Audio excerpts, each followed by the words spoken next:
dealing, limo jet flying. We Ric Flairin' on them, flaring on them. Yeah, we Ric Flairin' on them, flaring on them.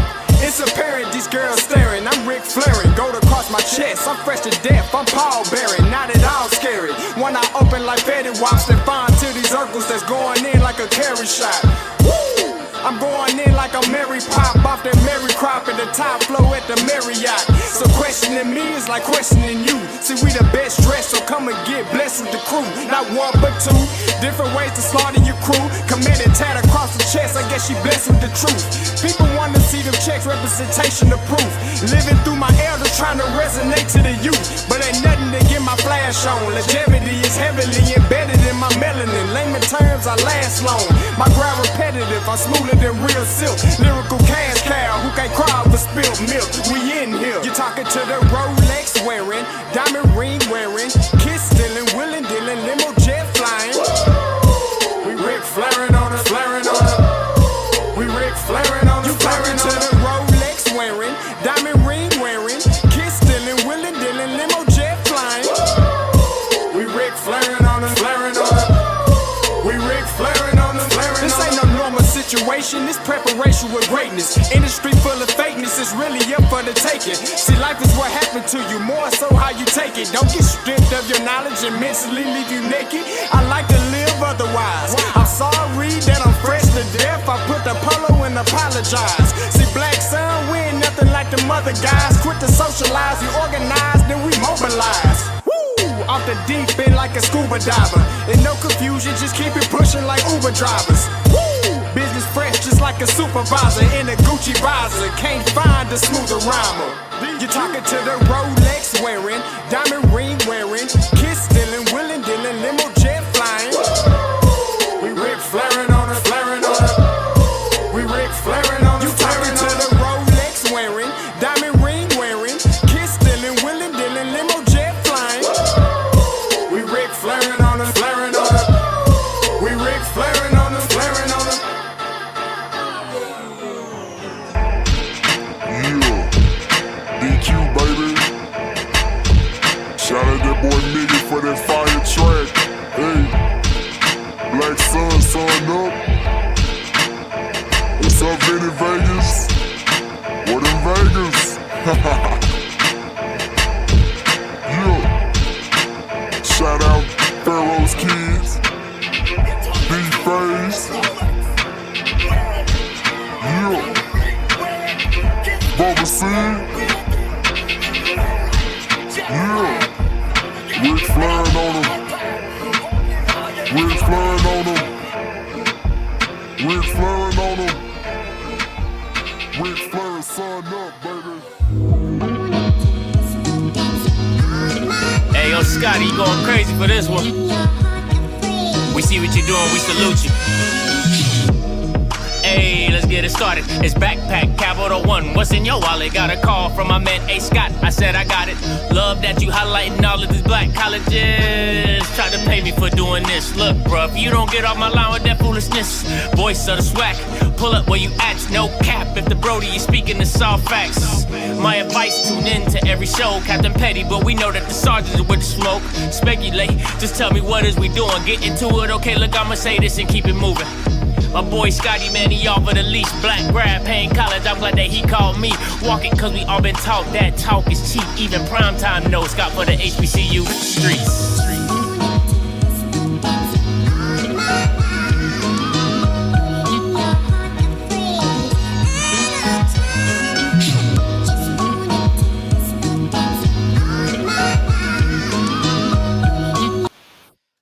What is going on, everybody? Happy Monday. It's your boy Scotty. 2024 is in full effect and it's starting off with a bang. Let me get what?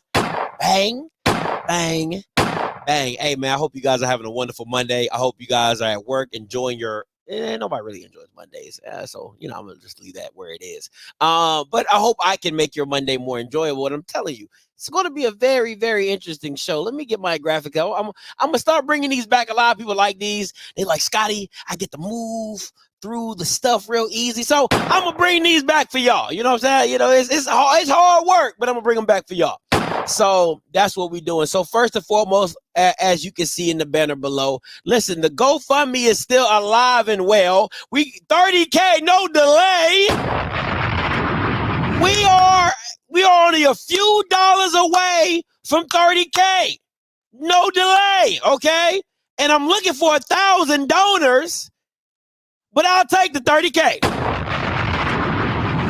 I want to give a shout out to everybody who donated. Listen, once again, man, huge community, huge aspect. And I talked to Zoe, his spirits is high and things like that. But I wanted to say this before we get going into the show today. This moment, like I said, this moment for Zoe, tough moment, bounce back moment. But I'm telling y'all right now, this moment was to show everybody who God really is. And they used Zoe and his tragedy to show what God is capable of and what we are capable of together in the community. So I want people to take away some type of goodness in that to see what God has done. I mean, come on, man. We raised $30,000 in like 2 days. Come on. Clap. Give yourselves a hand clap for that, man. So just want to know, tell Zoe we love him, man. We're praying for him. Hope everything goes well with his move and things like that in this situation. So 30K, no delay. And then we had that 20K by the end of the day. What's up, man? Okay, yeah, let me go ahead and pin this. And if you have not given, because listen, I'm very upset. I'm not gonna lie to you, right? And let me pin this real quick. I'm very upset. That video got over 5K. 5K that video got. And my man Joe only got 690. It should have been 5,000 donors. I don't give a damn if it was $5 or $10. That's what I'm saying. A little goes a long way. How does a video that have 5,000 views and in the last 48 hours it had like 500 views and we only had 6? Unacceptable. Unacceptable. Okay, so let's be a blessing. Let's be a blessing. Let's be a blessing, man. Shout out to Zoe. Let's be a blessing.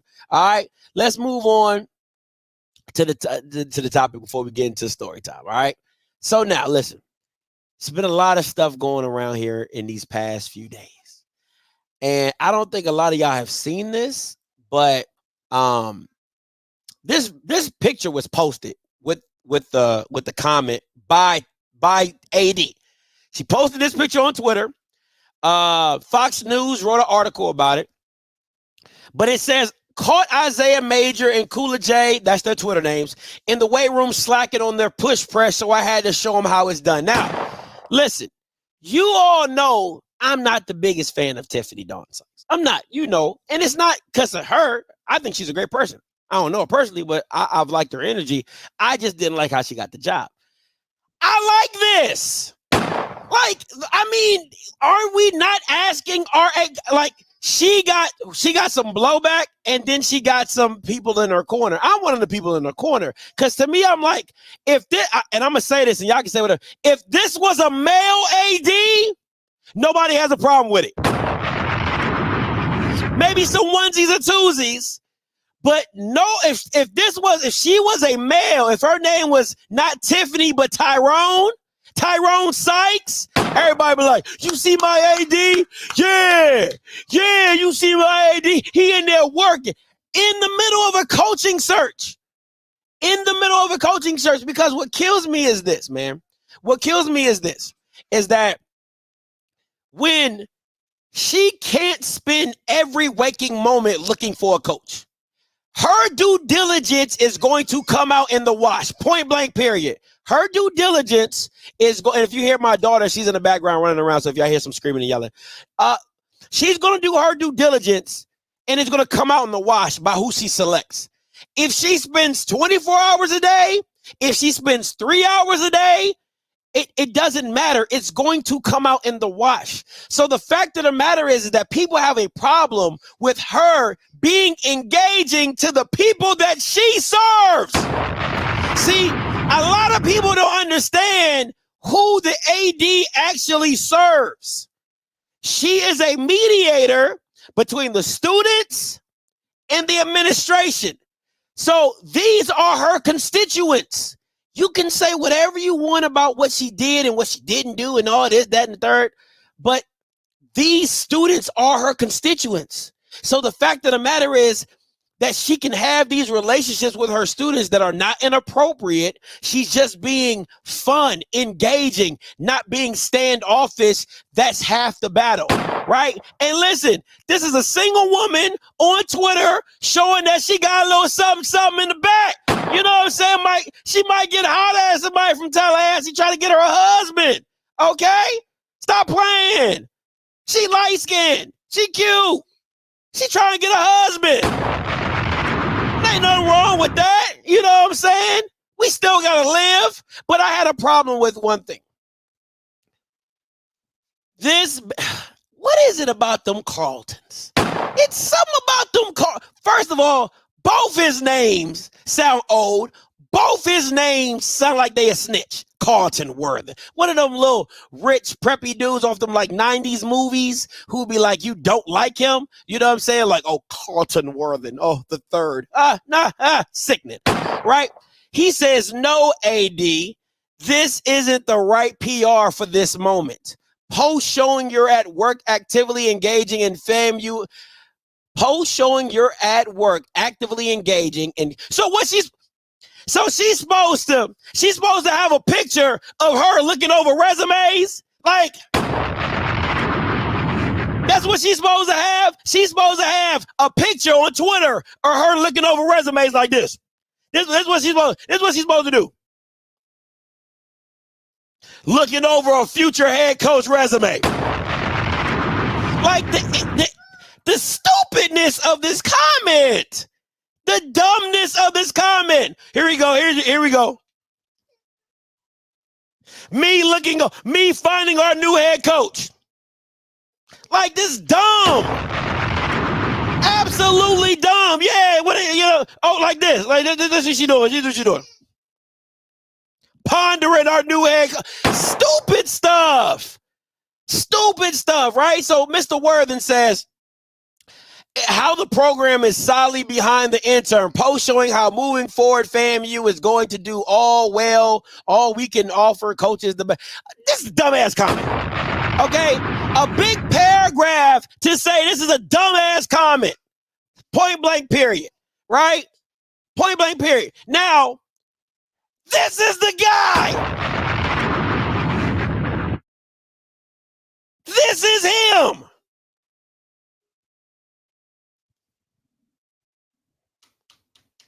Dog, this is what we doing. The Bama got come on, like, is it? I'm like, what are we doing? Like, come on, what are we doing? How about this? How about you give us a post of you actually preaching? You got your Twitter. You supposed to be a senior pastor at St. John African American Episcopal Church accomplished. You supposed to be there. I don't know what that means. AMC. I don't know what that means. Okay. African Methodist Episcopal Church. Who cares? Okay. Sounds like a name. It's like 10 people. And maybe it's a 10 people and a maybe. Yo, how many books you got? I got 4 in the possible. That's what you sound like. You got 10 members of the possible. Okay, Carlton Worthen Ministries.org. Never heard of you. My girl is the churchiest of the churchiest and never heard of you. Okay, Carlton Worthen's. No, sir. How about this? Mind your business, right? It's nothing wrong with being alone. It's nothing wrong with being accountable. It's nothing wrong with being a critic. But you're literally taking one woman's picture of her engaging with her students and telling people or pushing a narrative on Twitter that she's not doing her job. So let me ask you this. Were you preaching here?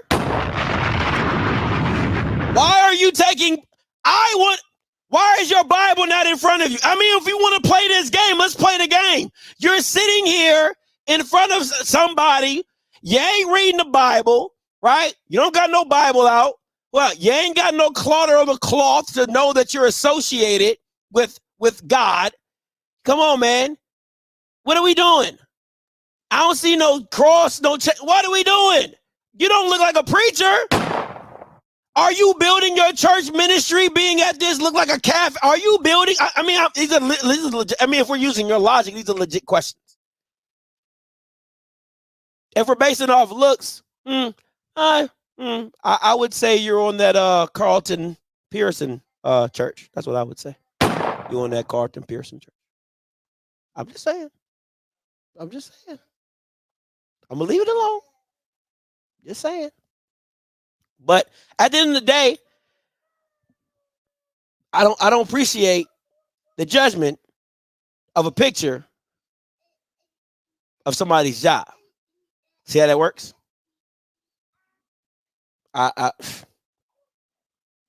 It just kills me because I know for a fact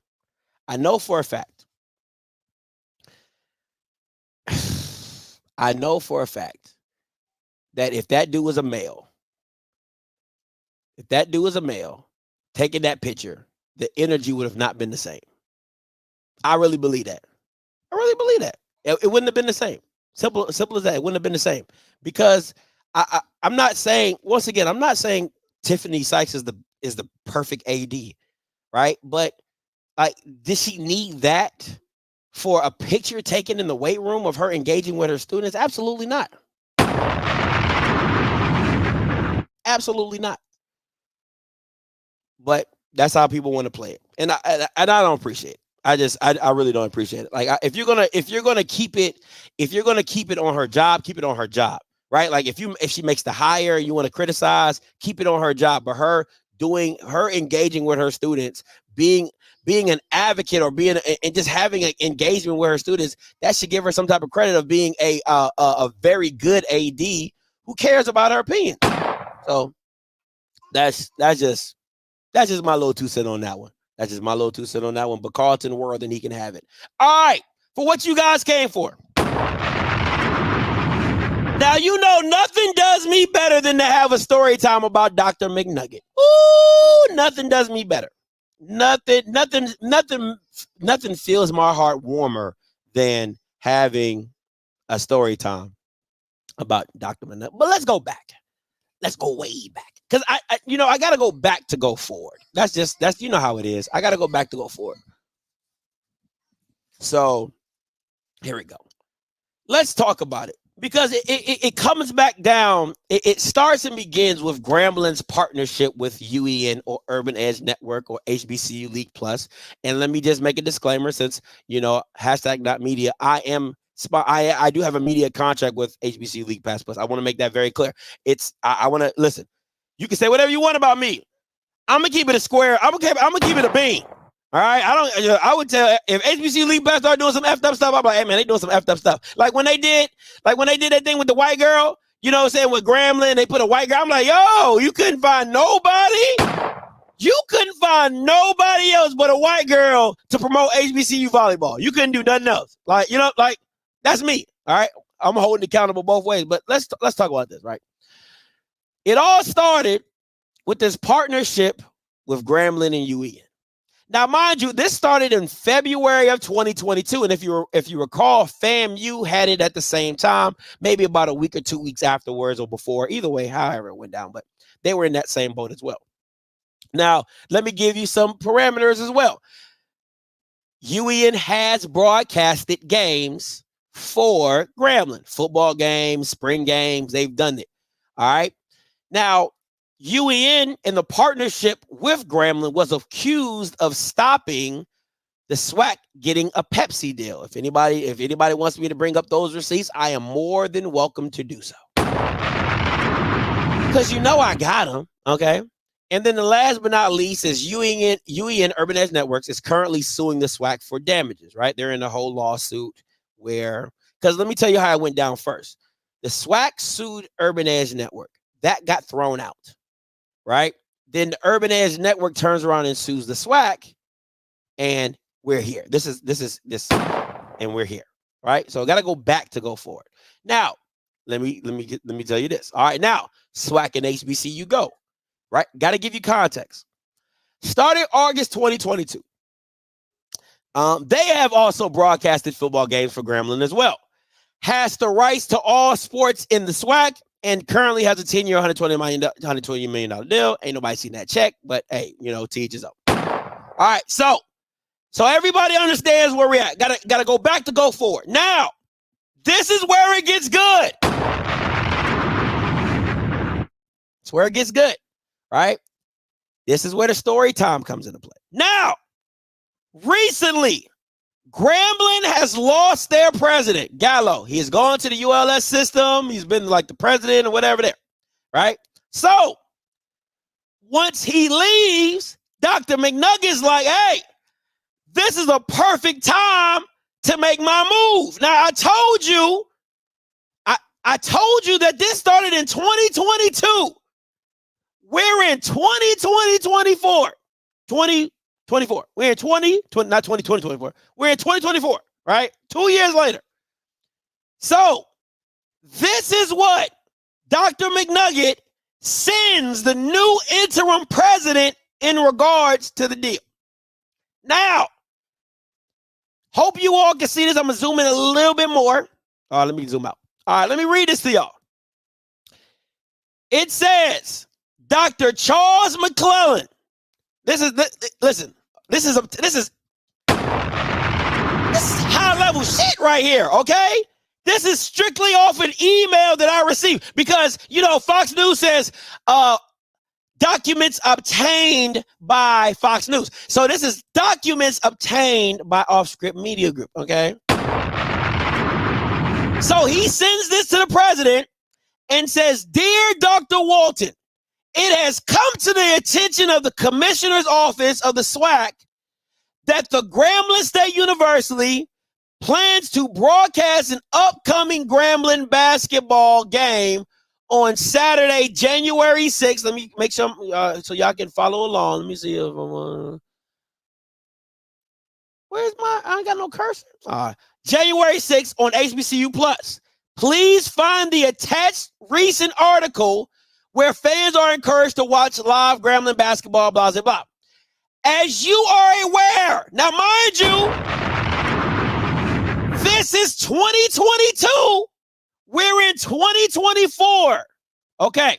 As you are aware, Grambling is a member of the SWAC and subject to the Constitution and bylaws and sports regulations.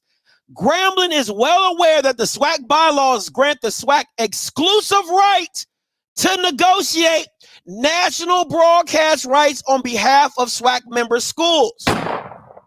If you're not already aware, HBCU Plus is a national broadcasting platform. As such, Grambling is prohibited from negotiating such a broadcast agreement. Now, my question to you all is this, and let me highlight this. Why is this not clicking? Right? Let me take this down. Let me take it off because I think it's messing up my stuff. All right, here we go. Let me see. It really won't let me highlight. All right, let me bring it back up then.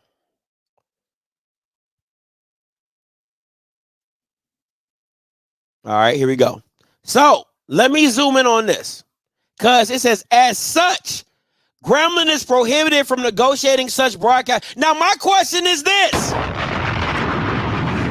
Why did it take you 2 years to tell Grambling that this is an illegal deal? If it was an illegal deal at 2022, you didn't send them a letter in 2022. You didn't send them a letter in 2023. But as soon as Gallo, the lawyer, leaves and goes to the U.S. board, now all of a sudden, this is an illegal deal. Okay, I just want y'all to think for yourselves. I just want y'all to think for yourselves. Right? That's all I'm asking. Think for yourselves. And it says, here we go. Grambling is well aware that it does not have the authority to negotiate the aforementioned broadcast rights. Its The SWAC Commissioner's Office has previously communicated to Grambling that it cannot nationally broadcast its athletic games outside of the SWAC media partners voted on and approved by the council. If you had told them that, why didn't you? Let's keep reading. In addition, the national broadcast of Grambling's athletic game outside of the network agreements entered into by the SWAC would put the SWAC in breach of its contractual obligations to its media partners. I'm going to read on. Grambling's insistence on broadcasting its athletic games nationally without the SWAC approval is improper. The SWAC herein requests that on or before close of business Friday, Grambling confirmed to the SWAC office in writing that it will not nationally broadcast any athletic game on January 6th nor at any other time, and affirm that Grambling will act in compliance with SWAC constitutions, bylaws, and sports regulations. Failure to affirm Grambling's compliance by the deadline, the unauthorized broadcast by any athletic game, listen to this, will unfortunately result in sanctions upon Grambling. Sanctions may include, but are not limited, Grambling's forfeiture of all conference distributions, Grambling being ruled ineligible for all remaining athletic conference championships. SWAC will pursue Grambling for any and all damages, expenses, costs incurred by the SWAC from the party and media. And you can see here Charles McClellan, and he CCs the Council of Presidents. Now, I want to give y'all, I'm trying to give y'all as much context as possible because I don't want anybody to jump in here and talk about how Scotty is hating on Dr. McNugget. I just want to ask a few questions that I want you guys who are smart enough, you got degrees, you got all type of stuff, right? Why did it take him 2 years to send this letter? Also, if this was an illegal deal, why weren't you pushing this earlier in the broadcast of the first year that it happened? Now, let me be very clear. Even if you said the deal was illegal, the deal actually happened before HBCU Go, which I showed you the timeline, They had their deal in February. The SWAC signed it in August. So Grambling and Urban Edge Network deal takes precedence over the HBCU Go deal. That's one thing. And then I ask you this. Stay with me.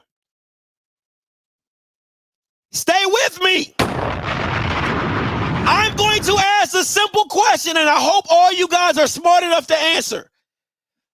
FAMU puts their games on Facebook. Is that not a national platform?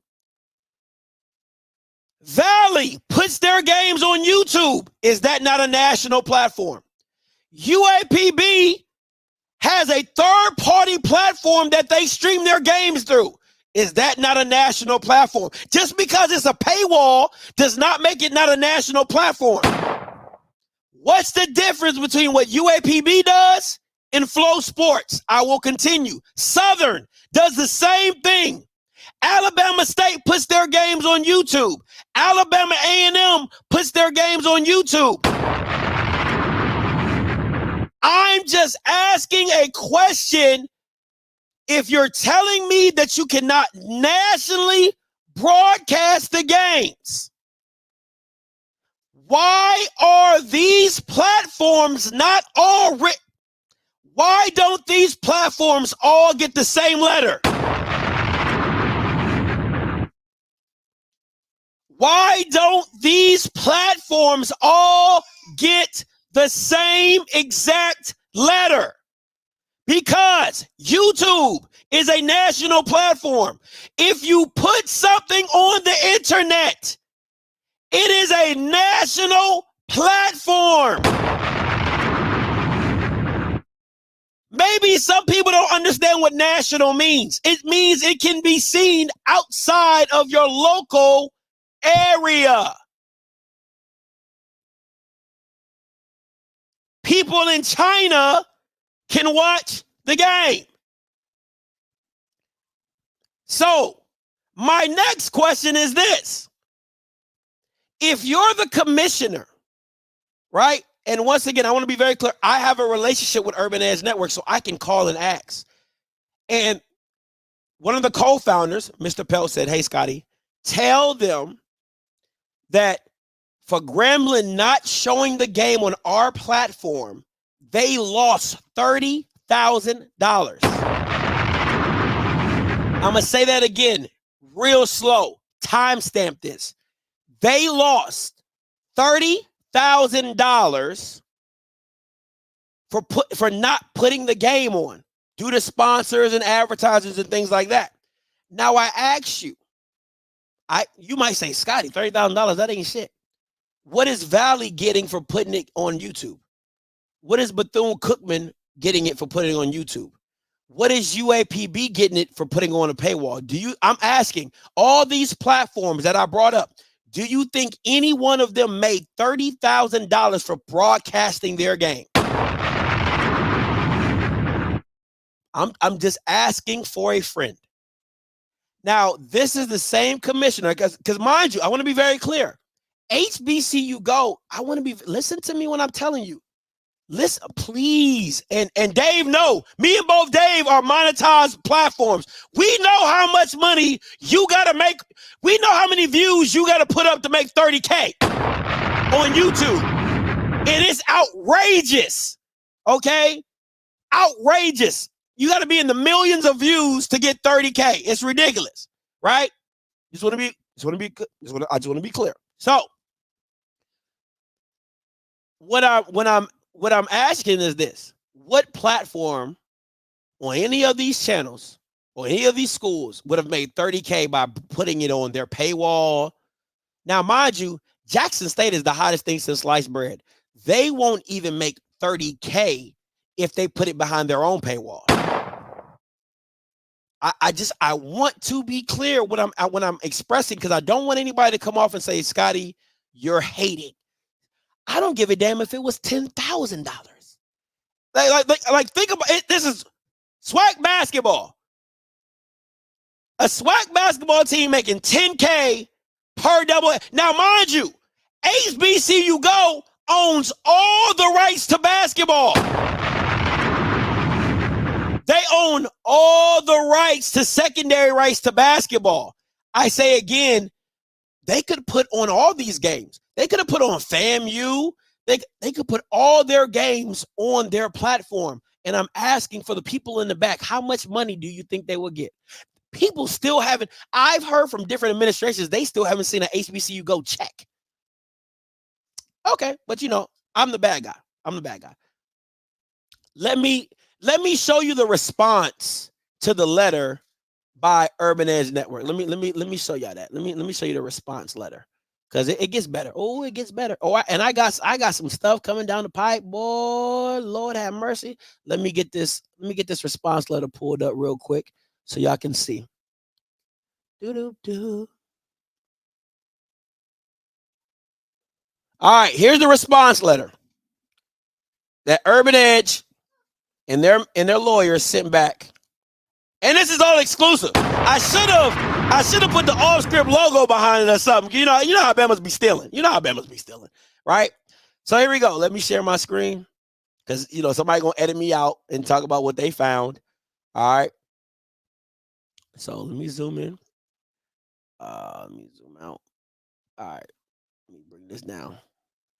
All right. Now, it says, Commissioner McClellan, Huey partner, Grambling State University, forward your letter dated January 5th, 2024 regarding Grambling's athletic department violation of SWAC bylaws. You have chosen to include the Council of Presidents and Chancellors. Consequently, I will do the same.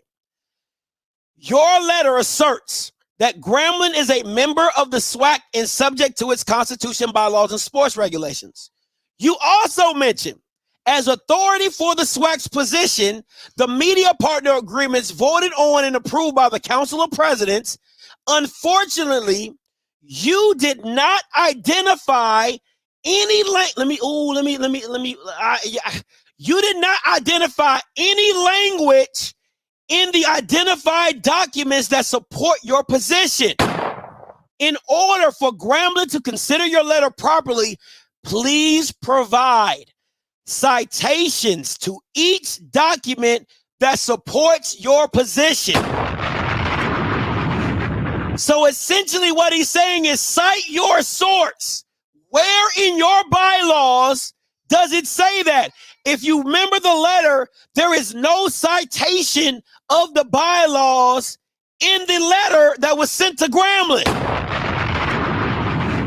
It pretty much was like, hey, we said in our bylaws, don't do that.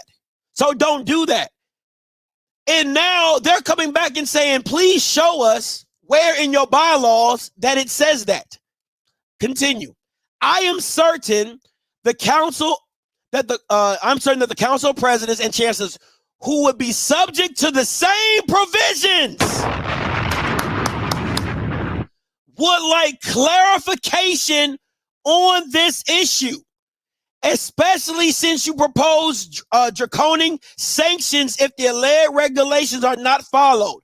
Please attach a copy of the Constitution, sports regulation, and the agreement voted on and approved by the councils.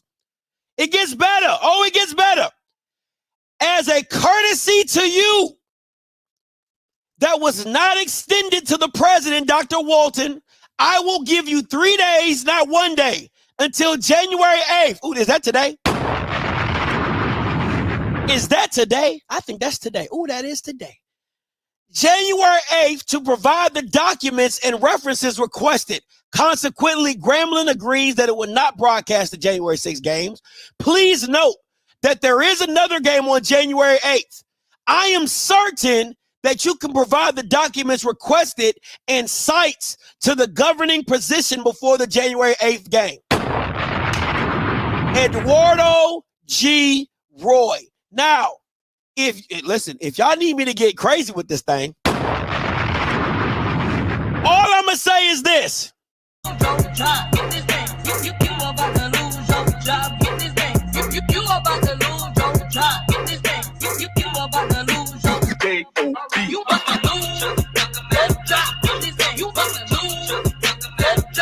I'm telling y'all, Dr. McNugget is about to get fired.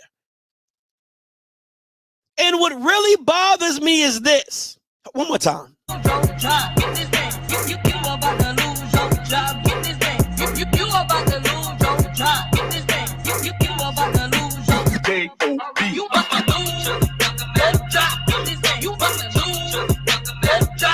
Listen, you got to understand. Let me go back to this letter.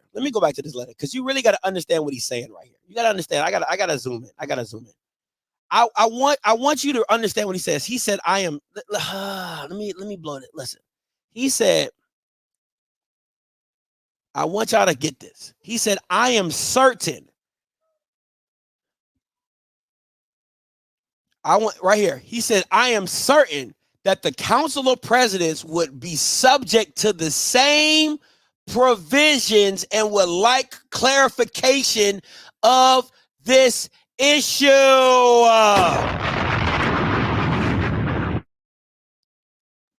Once again, everybody's breaking the rules. If this is the case, everybody's got to take off their basketball on YouTube, on their programs, they all got to come down. They all got to come down. If that is the case.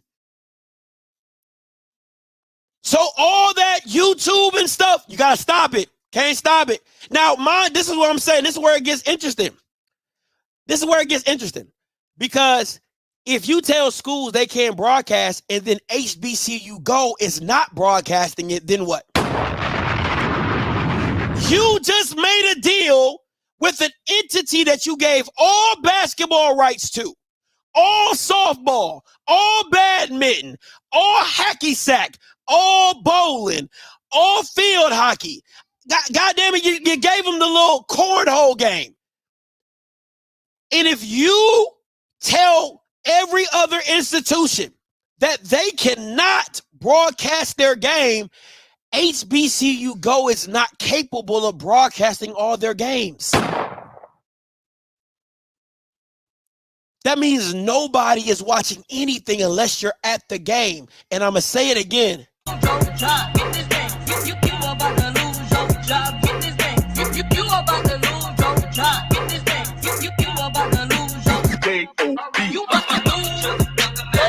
You about to lose your job. You gonna lose your job. And I'm again, I'm gonna say this. It's just funny to me how all I'm here to do, and I want y'all to be very clear.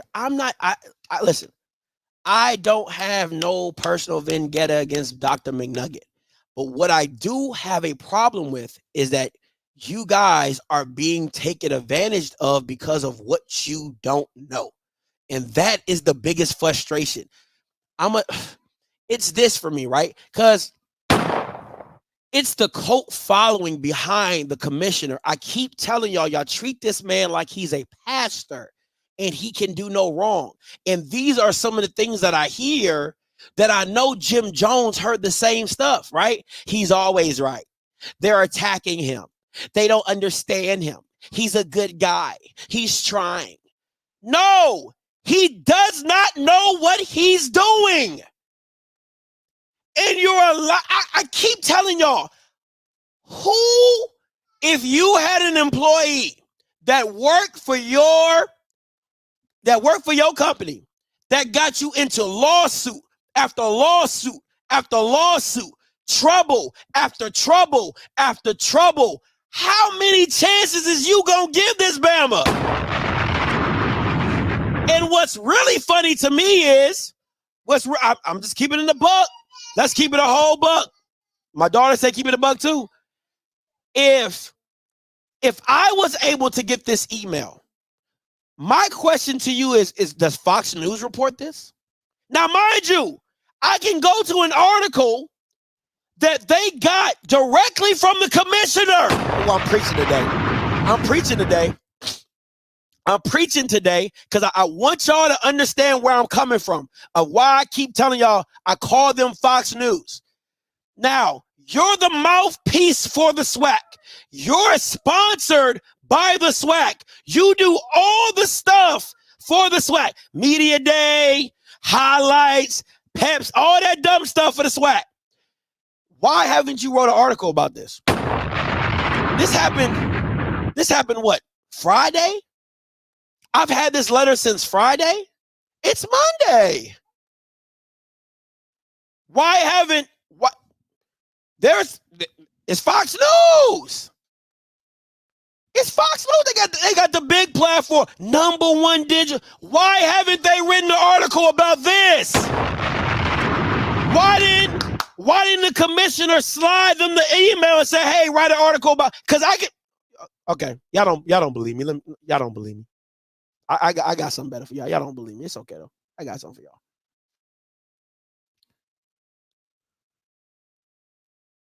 Yeah. Y'all don't believe me.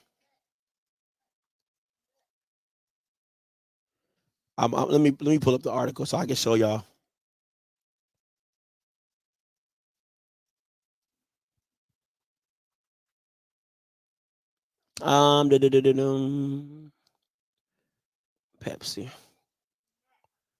Pepsi deal. All right, here we go. Because it doesn't. Me just talking about it doesn't do it justice. I gotta give you receipts. I gotta give you receipts. That's the only way you're gonna understand. It's the only way you're gonna understand, right? Let me go here. It says. I want to be very clear. Look at the date. Look at the date first. Let me zoom in because y'all can't see this. Let me zoom in.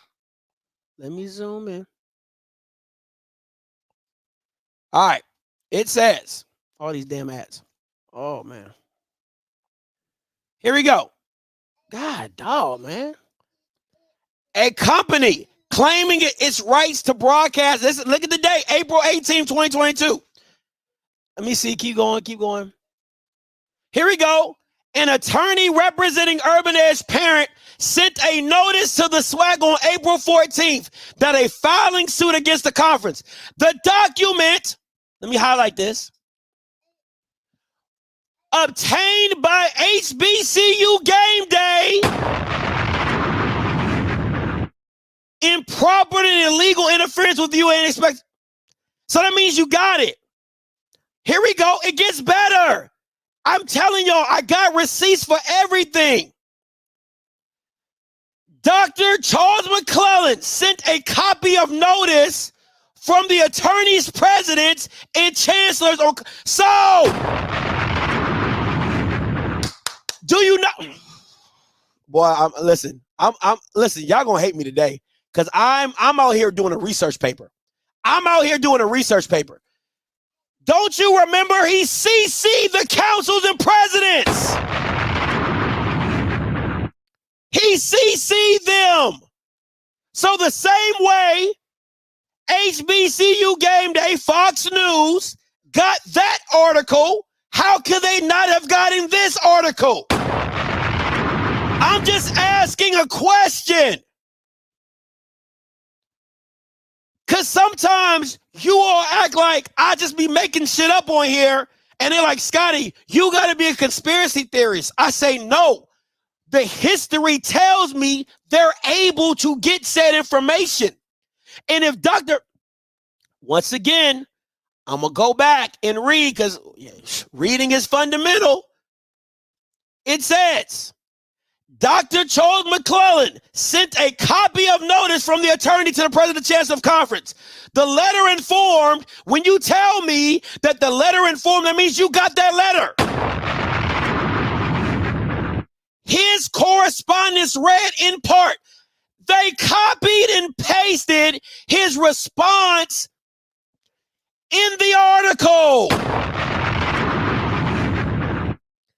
So when I tell you from the depths of my soul that Fox News is a mouthpiece for the SWAC, please believe me. Because if you were doing unbiased journalism, you take that article, that email, and you publish it and you write about it. And you say what the SWAC is doing to Grambling. That's what a journalist. But I'm not media though.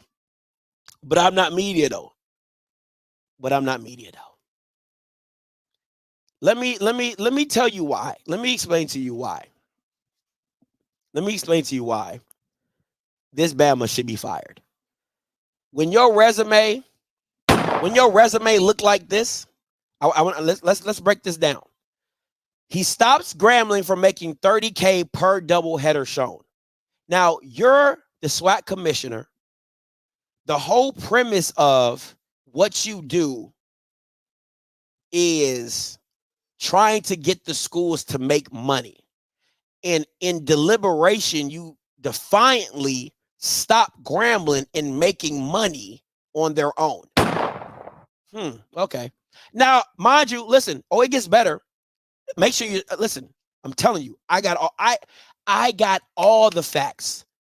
When I tell you, when I get something, I got the bylaws from the SEC to prove to you all that are watching, that the way the SWAC bylaws are constructed, that Grambling is in the right. Because I got to give you apples to compare it to, right?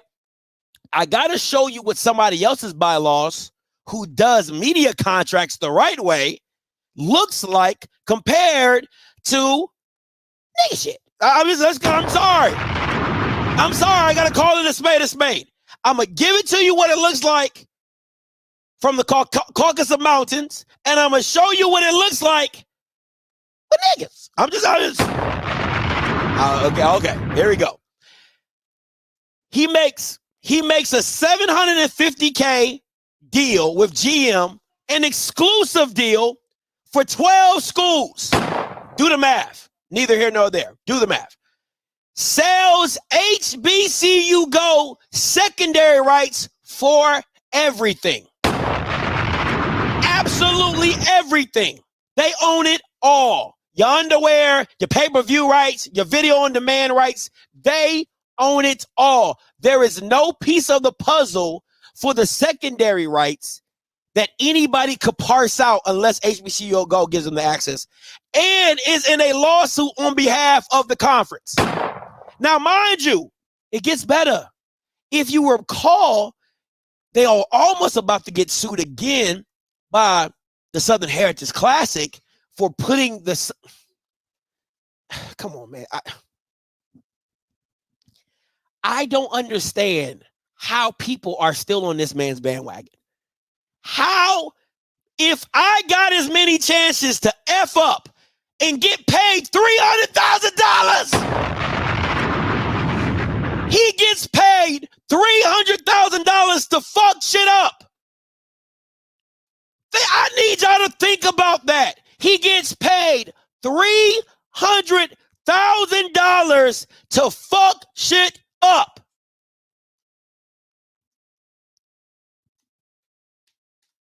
I'm sorry. I'm sorry. Does that make any sense to anybody? Now, oh, Jesus Christ. Let me bring up the SEC bylaws, right? I'm going to bring up the SEC bylaws because that's what I do, right? And I want to make sure that you guys don't think that I'm out here just lying to y'all, right? So I'm going to share the screen and I'm going to show y'all that I got the actual bylaws. I do this. That's what I do. What'd that say? What to say? Constitution and bylaws 2023 to 2024. This is recent. Oh, this is hot off the press. This is hot off the press. I got it. Now let me read to you what it says in the media. Because y'all think I just be out here lying. That's all y'all think. I just think Scotty be out here lying. That's all. Scotty good for lying. Okay. Let me blow this up a little bit. Hopefully I can get this all in. So I want y'all to see it, right? Because I got it blown up on the next slide. But I just want y'all to see that I got it from the bylaws, right? Here we go. This is what the bylaws say. It says, -2022 conference agreements govern. Each member shall include provisions in each of its television, media, internet, and digital rights agreements specifying that the members' agreements are subject and subordinate to all past, present, and future television, media, internet, and digital rights agreements to which the conference is or becomes a party, and further specifying that if any provision in the members' agreement is inconsistent, listen, I do this. Let me show you what journalism looks like. I do this.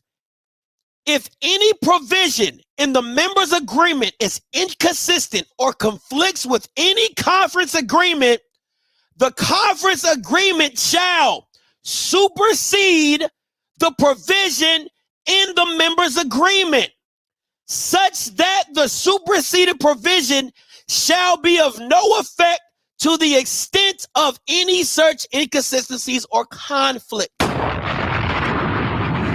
So, I'm going to break this down to you all, right? I'm going to break this down to you. And I want y'all to think, please just think. I'm not here to make y'all, I'm just giving you all the information so you can think. Why do you think there is no Alabama Plus?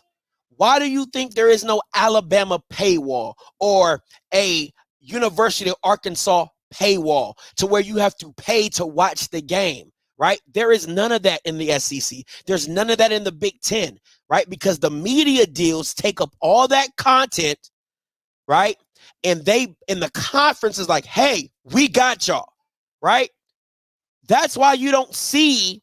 Now, when you saw the Texas network, I want to be very clear. The Texas network was not for sports. The Texas network was for like talk shows and practices and behind the scenes footage. The Longhorn network was not for sports. Go back and look at it. No sports was on the Longhorn network because the Big 12 owned the rights to the sports, right? What was on the Longhorn network was behind the scene practices, interviews with coaches and stuff like that. So you can have that direct access to it. All right. So let me show you the SWAC bylaws, because a lot of you guys haven't seen them. But let me show you the SWAC bylaws. Because I got it all. I got it all. What you like you say, how you want it? I got it all. So if Victor Pelt wasn't the owner. That's fair. That's fair. Here we go. I'm gonna tell you this though. I'm gonna tell you this. Victor Pelt told me to tell y'all this. Hardy, Victor, whatever you want to call him. This is what he told me to tell you. He said, Scotty, he said, you can say it just like this. This is what he told me. He said, you can say it just like this. I swear to God, this is exactly how he told me to tell. He said, you could tell them that them niggas wouldn't know nothing about revenue sharing if I did not bring it to the MEAC in the early 2000s. I'm gonna tell you exactly how he told it to me verbatim. He said the MEAC and the structure of the MEAC before he came into the picture was the only way the conference stayed alive was due to membership dues. That's how the conference got his money before Hardy came into the scene and said, hey, y'all should do a revenue sharing on making money. He told me to tell y'all just like that. Just like that. He said, Scotty, they weren't even thinking about revenue sharing until I came into the picture in the early 2000s. He said, they made their money off membership fees and dues. That's exactly what he said. Just tell you what he told me. Just tell me what he told me to tell y'all. All right.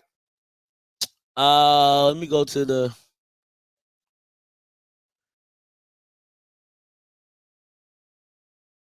Let me go to. I think I got this media. Let's see. Here we go. Here we go. All right. SWAC bylaws. Here we go. Now, this says contracts by members. Right? Contracts by members. Let me zoom in. All contracts signed by member institutions for game telecast, whether live or delayed, shall be coordinated with the commissioner's office. The commissioner shall be authorized to negotiate television packages for the conference. Members' institutions must forward the revenue from television networks within 30 days after receipt. Members' institutions failing to forward revenue, blah, blah, blah, blah. Now, tell me. Here we go. Let me back up because I don't want y'all to say right here. It says this: no member shall sign a contract that includes provisions that are in conflict with conference or NCAA negotiations. But listen, though, let me explain this to you, because people can say, Scotty, what about this? And I'll tell you the reason that this is wrong is because they signed the deal first. It's not in a conflict, right? Because if you look at any of this. There's nothing that says that the conference contract supersedes what you do. Okay?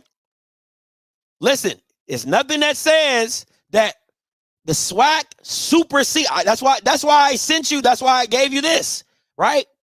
It says conference agreements shall supersede. There is nothing in this bylaw that says what the conference does as a whole shall supersede what you do individually. That's not what that says. There's nothing in this bylaw that says that, right? And the fact that Grambling was not in contradiction because they signed their deal first before HBCU go. So again, I say to you that the people that are in contention of this agreement is actually upon the conference because, and let me say this, let me blow myself up. The reason the conference is in conflict with Grambling is because they sold rights that they did not have. I'm going to say that again. The reason that the SEC says, hey, if you come in with us, I want you to think about it like this, right? With the Big 12. When they left the Big 12 and came into it, when you signed in with the SEC, they're telling you, hey, whatever else you had does not supersede what the conference does. Once you agree to this, everything that we do as a conference supersedes what you have, right? You're in agreement with that. That's what that's telling you. You're in agreement with that. So however we need to work it out, if we have to work it out, we'll work it out with you, but understand the SEC stuff comes first before your local stuff. That's what you're signing into. That's what you sign on. But in this agreement, all it says is no signed contract that includes provisions that are in conflict with conference or NCAA regulations. Well, the conference didn't have a superseding contract. So I'm not in disagreement with you. The disagreement is that the SWAC sold rights that they did not have rights to. Because I've already sold that to Grambling. Listen. I'm going to say this. I'm going to say this because I really want, like I said, I'm not here to bash Dr. McNugget. I'm not. But if it walks like a duck and it talks like a duck, it's not a dog. And what I'm telling you is this. He does not know what he's doing. And the fact of the matter is, a lot of you guys just give credit for being average. Like I'm telling you, it's like an abusive relationship. Like you guys have been taken advantage of for so long that when somebody comes and just does the basic necessities of being good to you, you're like, oh my God, he's the best thing in the world. Where would we have been if it wasn't for Dr. McNugget? And yes, he made you solvent. Yes, he got you back in the black. Congratulations. But he's putting you in positions that are going to get you hemmed up. Because the lawsuit that is going on behalf of Urban Edge Network is simply saying, hey, you're impeding on our contract with said member. And then when you write a letter that says, hey, you cannot show the game, that sounds like you're impeding on the contract that said institution had with said company. So I say again, the only real issue is that the commissioner keeps putting you in places, in areas that you are not supposed to be. Now I say this. I highly doubt that the commissioner and the SWAC respond to the letter. I don't think the SWAC responds to this. I would bet every dollar that I have that Grambling shows this game on HBCU League Plus today. Because mind you, they gave them 3 days to get this together. I would be shocked if they respond to this letter. And now that you all know about this letter, you all should also be looking for said response. Because today is the day of judgment. That Grambling game that can be found on HBCU League Pass Plus, download the app,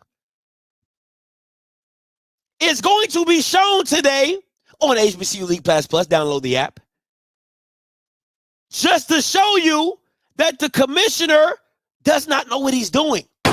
Because, and I'm going to open the call lines up, 518-263-8124, 518-263-8124.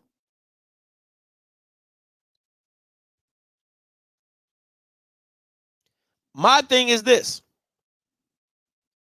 Let me open these call lines up before I keep going.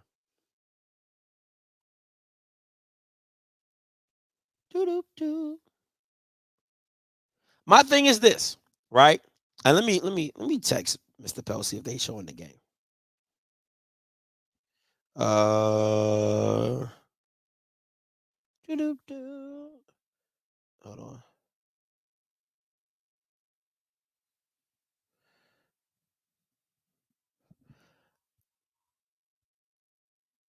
I just text Mr. Pell, see if they. There is one other participant in the conference.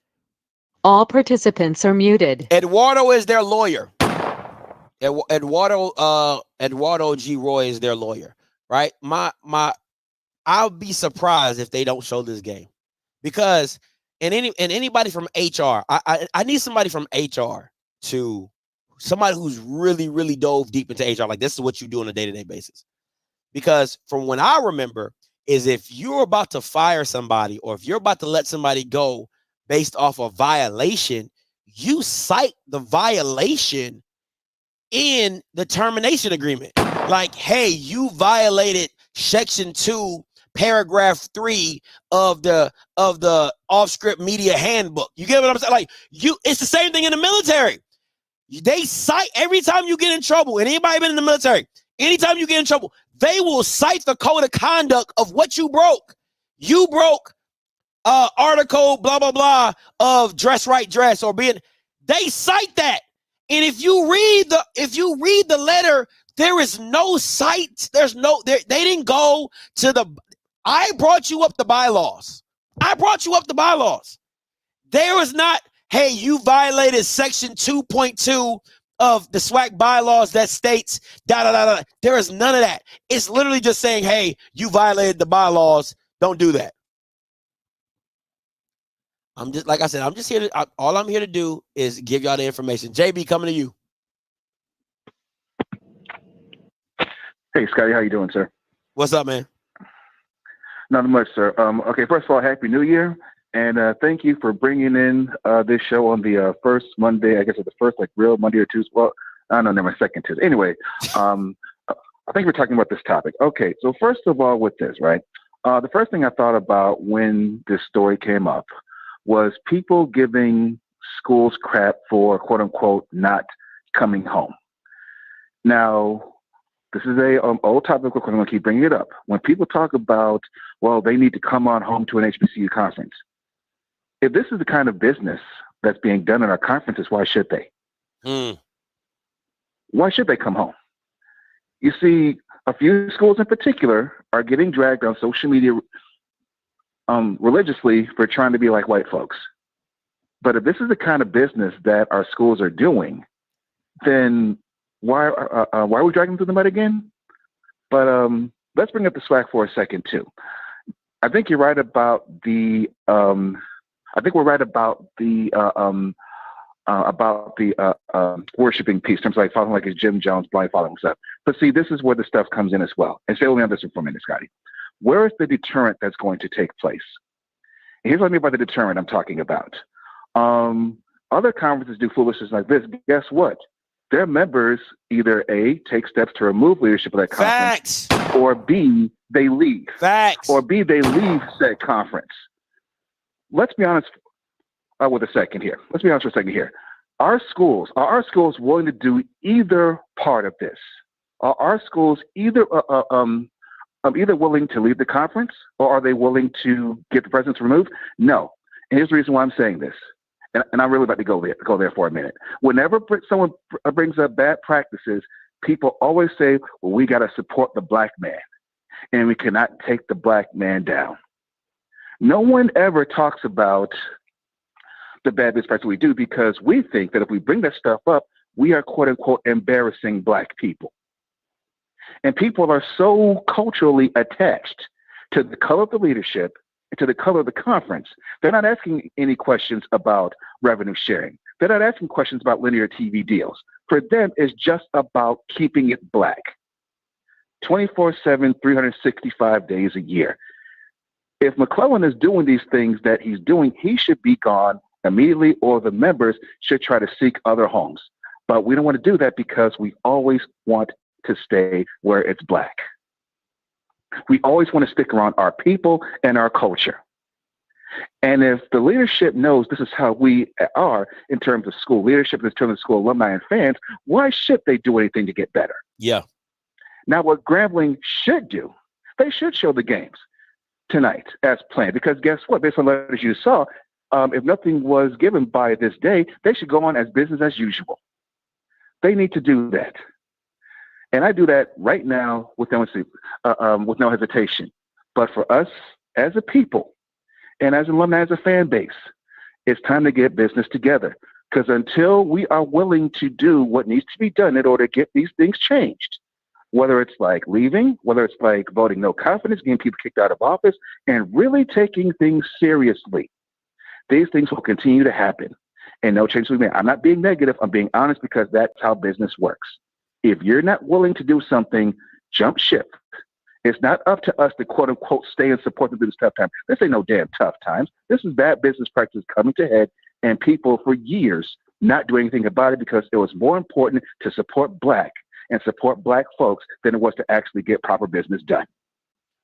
And that's all I got, man. Hey, man, appreciate the call, though, JB.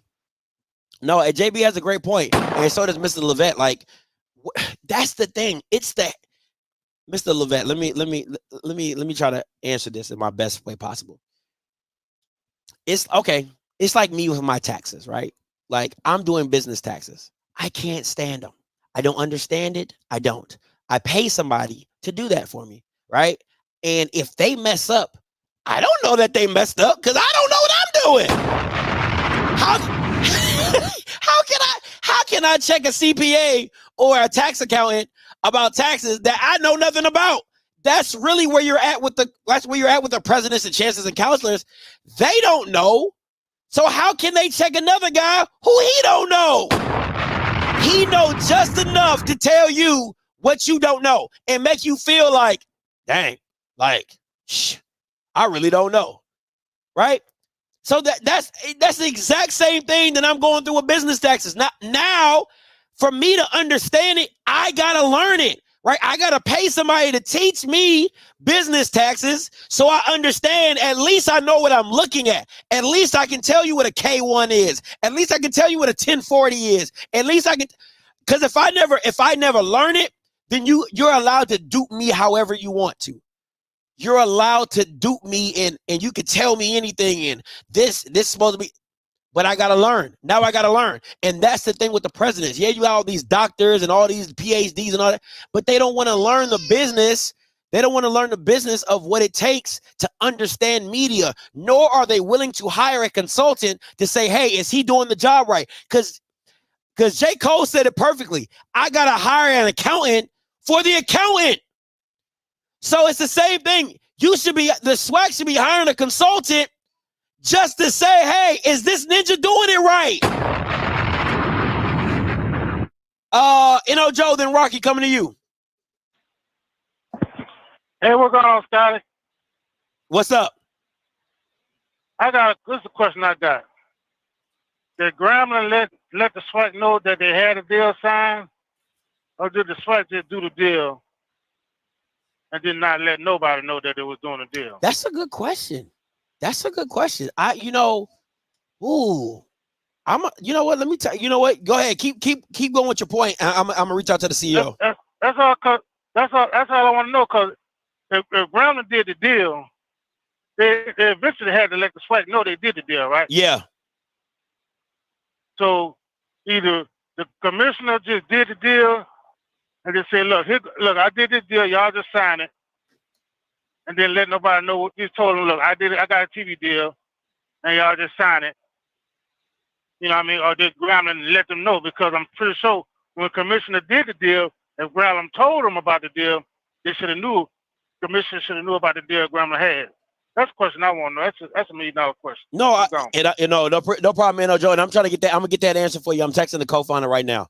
No.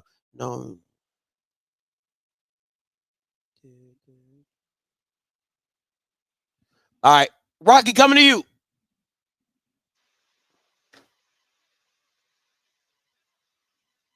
Rocky.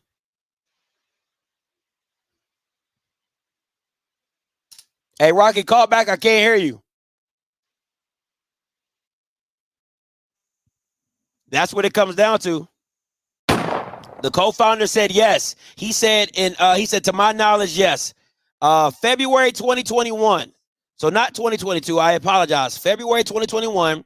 I asked Mr. Pell, I said, when you first partnered with Grambling, did they tell the SWAC? He said, to my knowledge, yes. February 2021. It was signed the same day as the NASCAR race. So there you go. There you go. You know what? My issue, and I think Yard Talk has brought this up many a day. Listen, guys, I really wish that instead of people talking about their value, they put a quantifiable number to it, right? Because if the Celebration Bowl happened, 5-6 years ago, right? If the Celebration Bowl was 5 or 6 years ago, whenever it first started, let's say 7. Let's say 7 years ago. 7 years ago, 2017, the Celebration Bowl, right? Why are the payouts the exact same amount for 7 years? The college football playoffs has changed. Bowl games have changed, like up and down. I'm not saying everything's gone up. Some things have gone down, some things have gone up, right? All I'm asking is if the Celebration Bowl has been a success for 7 years, why has the pay not gone up? Life has inflation. You can't make that make sense to me that every time you renew a contract, it's the same price. It's the same exact price than when you first started it, and it's super successful. That doesn't make any sense to me. Mr. Bugs, coming to you. Scotty, good show, brother. How you doing, man? You doing all right? Yes, sir. I'm doing all right. How about yourself? Man, doing fine. I'm going to really ask a dumb question, but it's going to make sense to the people that actually have some sense. It seems like those at the SWAC, the leadership of the SWAC, run the business of the SWAC like a hobby. This is pathetic. I agree with you. How do you actually have the same payouts for 7 years? Who negotiated that deal? It sounds like a donkey did. Not a biased person. Number two, how was that when they came to Grambling and what they're doing concerning their platform? Yes, for 2 years this has been done. All of a sudden now you come out and say this is against our bylaws. Again, where are the bylaws? Like, where are the checks and balances here? How do these balances continue to get in these positions? Who's making the decisions? Who's determining what is success and or not? It seems like it's kind of like a good old boy network. Mm-hmm. It's the same people going from place to place, to position, to where someone that actually has some sense cannot come in and get into the club. It's the exact same thing that we actually talk about when it comes to white people and their clubs. It seems like they've kind of formulated their own little club too at the SWAC leadership when it comes to running a business. This is sophomoric. A small business owner could run a SWAC better than these balance.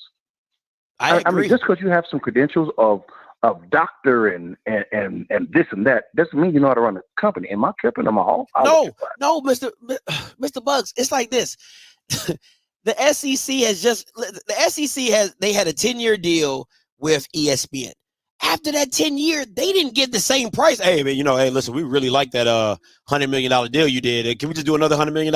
No, yesterday's price is not today's price. So you can't make it believe to me that if you're in, we're just strictly talking the Celebration Bowl. The Celebration Bowl is bad business because if you've been doing this thing for 7 years and the payout has been the same, and you're telling me it's a top 10 bowl game, and you're an FCS, like I'm hitting metrics that I should not be hitting because I'm an FCS platform. I'm an FCS program to FB. To what you tell me that my football is not good, nobody watches my games, nobody comes to my games. We're in the top 10, and listen, we would have been in the top 5 if you take the New Year's Eve bowls out. So if you take the New Year's Eve bowls out, which everybody and their mama watch, we will be top 5. So it just doesn't make any sense to me how you're still getting the same $2 million payout when you're worth twice that, at least 3 times that. Well, the only way it makes sense is if someone is getting greased. Multiple people. This the only way this makes sense fiscally is if someone iron out these details of this deal, and it's a consistent cash flow to some people's pockets before it gets to the finish line. So there's some grifting going on. They can't be this inept, this stupid. If they are, they should be fired immediately. I'm trying to figure out why he still have a job. Okay, let me. Doesn't make sense. No, I can tell you exactly why, Mr. Bucks, because it's like this, right? You're a black successful businessman, right? The only way, and Shaq said this. He said when I used to go into boardrooms, everybody would do the talking, and they wouldn't look at me. Like they would ask questions, but they wouldn't look at me because he was like they didn't think I knew what I was talking about. And it's the same thing. Like if you might go into a new meeting and they might try to throw some jive at you until you like, no, that don't make sense. Then they know, oh, he know what he's talking about. Then the stuff changes. But when I know that I'm talking over the person's head in front of me, you can't tell me nothing because you don't know anything. And to me, that's where it's at, right? So let's start at the presidents. The presidents are being talked over their heads by McClellan. He don't know nothing, but he knows more enough than them. And then when you talk about media entities, they're talking over McNugget's head because he don't know. So now it seems like people know, but they really don't. And then the higher ups who like, hey, we gonna keep our own money in our own pocket because the people that you're talking to do not understand the business. So they can't challenge you on anything. If I came to you and said, Mr. Bug, that interest rate should be this, you'd be like, no, it's not. What are you talking about? You know, because you know. Yeah. But when media companies are going to McNugget and telling him you're only worth $800,000, oh, okay, thank you, man. We appreciate that. That's more than what we got last year. Last year was $740. Yeah, it seems to be like they found out a way how to grift by not knowing nothing. It's called making money because of your ignorance. Just going through the motions. Just going through the motions. You're getting money that they're willing to pay you. Not what you're asking for. That's the difference. Exactly.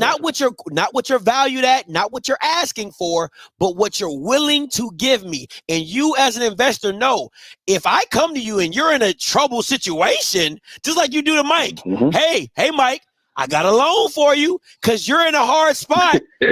You can't afford. Yep. So I'm only going to give you this. And when you're in a tight spot and you need money, you're going to take it. You're going to take it. All the time. I would say this here, man. Thank you for the time. This here. There's a way for guys for this to change. Is if you guys, if the people stop giving their money to the SWAC, just don't show up. Bammers that don't want to change, let the experience teach them you need to change. Because they ain't gonna listen to you because they believe they know more than you do, and that's not a fact.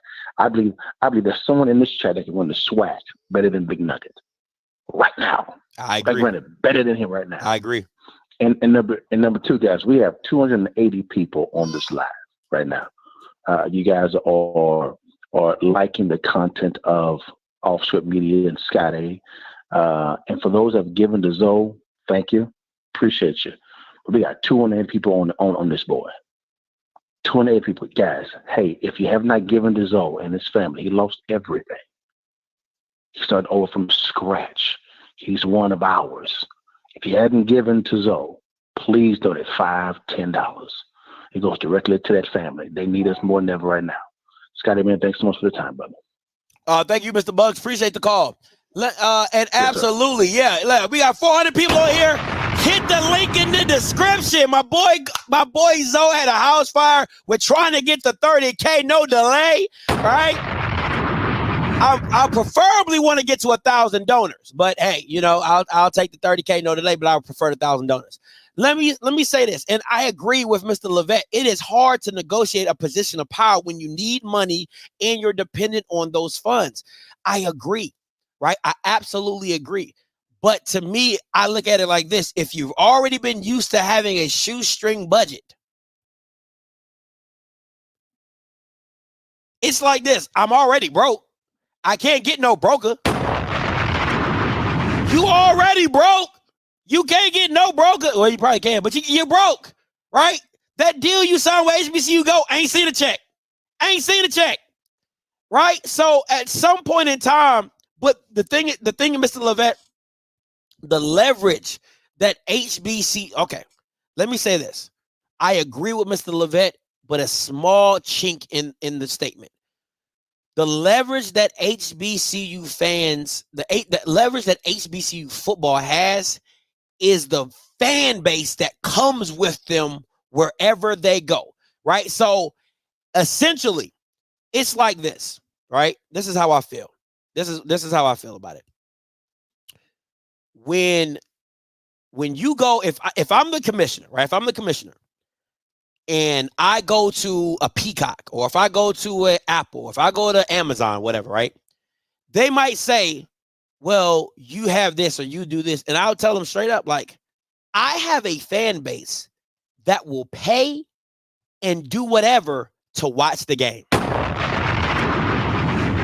I have a fan base that will pay and go wherever to watch the game. So if you're trying to build a platform, or you're on the that's why I said HBCU Go and the SWAC should have been in a partnership deal. The HBCU Go, I don't have a problem with you doing the deal, but the way the deal was done, I disagree. I think the deal should have been a partnership deal because nobody gave two craps about HBCU Go until they partnered with the SWAC, right? So at the end of the day, the deal, okay. And also, Mr. Levette, I'm going to say this. There are companies out there outside of HBCU League Plus, outside of HBCU Go, that are Black owned, that have direct relationship with advertisers, that have direct attributes with that have direct relationship with advertisers that could pay schools directly. I'm gonna say that again.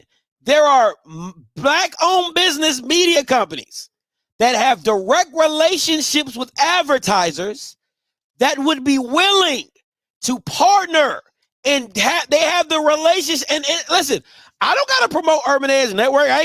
It's other Black media companies that have the relationship with advertisers that would literally pay the school directly.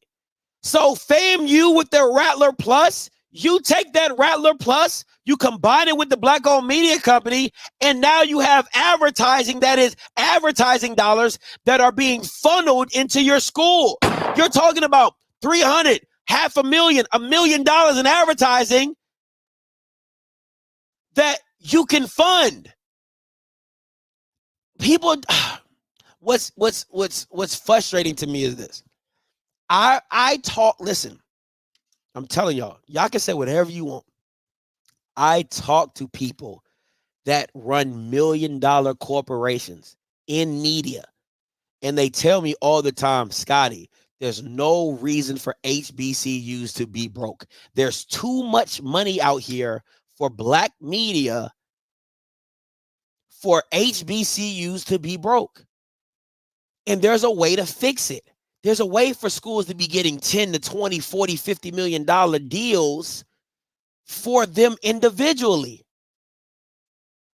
But what happens is you have people in power who have egos who say, that's not possible. That can't happen.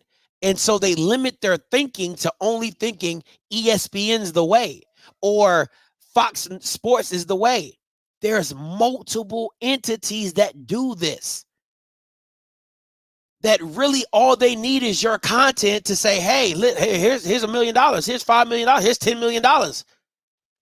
But listen, I digress. You know, I don't know what I'm talking about. Because if we're being honest, everything, if it's on the internet, it's national. I just want to be very clear because a lot of people get in this fixed mindset that if it's not on ESPN, if it's not on Fox, if it's not on Peacock, Dave, if you're able to call in, please call in. The NFL is putting a playoff game behind a paywall. I want to say that again for the people in the back. If you don't believe a paywall is national, they did it with Thursday Night Football. They are going to put a playoff game behind a paywall. It is still considered national. And I promise you, it's going to come a time when the Super Bowl is behind a paywall. Mark my words. Rocky, coming to you. What's up? Can you hear me? Yeah, I'm listening. I get you, Rock. What's up? What's up, Scott? What's hey, good? man, I just wanted to point something out, man, and I think this problem plagues Black people as a whole, not just in HBCUs, not just, whatever, is that for whatever reason, as a community, we've decided to value loyalty over competency, right? Right? We forego competency just for the sake of loyalty. Hey, Rocky, hold on. Rocky. Stay on the line. I want to bring Dave on real quick, and I'm going to let you finish. Hey, go ahead, Dave. I know you're busy. Go ahead. Yo, what's going on, man? What do you want to know, man? Like, I know I was talking about the linear deal that A&T got. Yeah, it was a deal that they couldn't have gotten while they were still in the MEAC. So let me. I want you to break that down as well. But then I also want you to talk about how the NFL is going to more pay-per-view type styling, where they're putting the playoff game behind paywalls. They're putting Thursday night football behind paywalls, and people don't think that's national. Like, I'm like, what are you talking about? The brand of the NFL. A platform is a platform.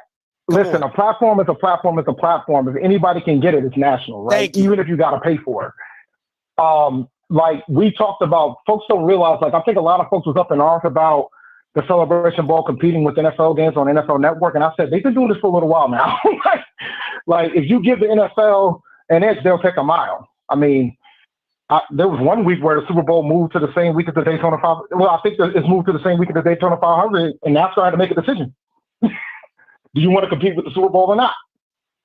So the NFL's king when it comes to that. But Peacock, yeah, it's going to be interesting to see how they do with that playoff game on Peacock. Because that was a risk that NBC did more than the NFL. Because NBC owned the rights, and they made a decision to go that route. Yeah. Let me ask you this. The deal with North Carolina A&T, y'all have a linear deal and you have a Flow Sports deal, correct? Yeah, so the Flow Sports deal is only digital only. It's for digital rights. So it gives all the schools within the CAA the ability to go get a linear deal. So like Drexel has games that are locally on television, some within that Philadelphia area, right? Just as an example. SNY does some games for New York. New England, Boston, NBC Boston does games for Northeastern for their basketball games.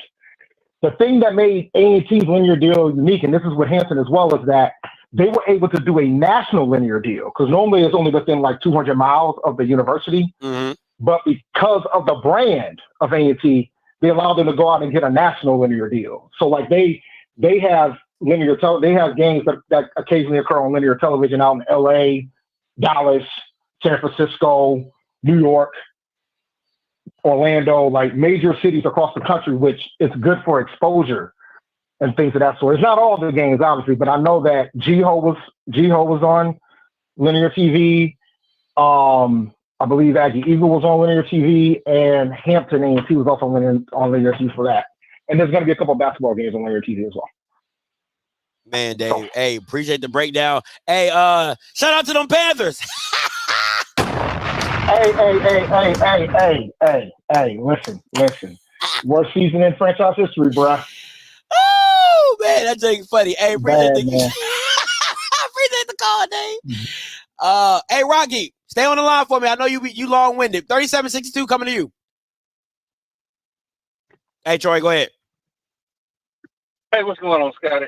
Quick question, and it's a leading question, but a quick question. When you're doing grant of right deals and when you're doing media deals with media companies, shouldn't somebody do some due diligence about the ad dollars that are being brought in? That is true. From the Fortune 500 companies? Yeah. Because how can you make an informed decision on what the actual revenue should be if you don't know what they're selling the content for?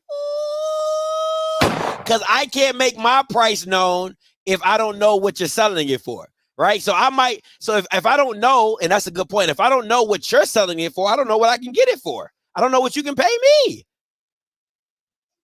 But here's another thing, and I put this out there on my little spot a few times.